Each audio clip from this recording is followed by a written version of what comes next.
ଭୁବନେଶ୍ୱର ଶ୍ରୀମନ୍ଦିରର ପରିଚାଳନା କମିଟିର ନୂତନ ଭାବେ ମନୋନୀତ ହୋଇଥିବା ସଦସ୍ୟମାନେ ଆଜି ଲୋକସେବା ଭବନରେ ମୁଖ୍ୟମନ୍ତ୍ରୀ ଶ୍ରୀ ମୋହନ ଚରଣ ମାଝୀଙ୍କୁ ଭେଟି ଶ୍ରୀମନ୍ଦିରର ପରିଚାଳନା ପାଇଁ ନୂତନ କମିଟି ଗଠନ କରିଥିବାରୁ ଧନ୍ୟବାଦ ଅର୍ପଣ କରିଛନ୍ତି।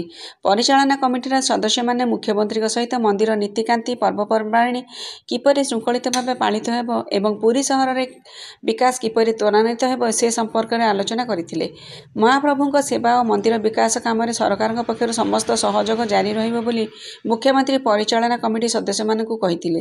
ମୁଖ୍ୟମନ୍ତ୍ରୀ କହିଥିଲେ, ପୁରୀକୁ ଦେଶର ସର୍ବଶ୍ରେଷ୍ଠ ଧର୍ମୀୟ ଓ ପର୍ଯ୍ୟଟନ ସ୍ଥଳ ଭାବେ ଗଢ଼ି ତୋଳିବା ପାଇଁ ସରକାର ପକ୍ଷରୁ ପ୍ରକ୍ରିୟା ଆରମ୍ଭ ହୋଇଛି।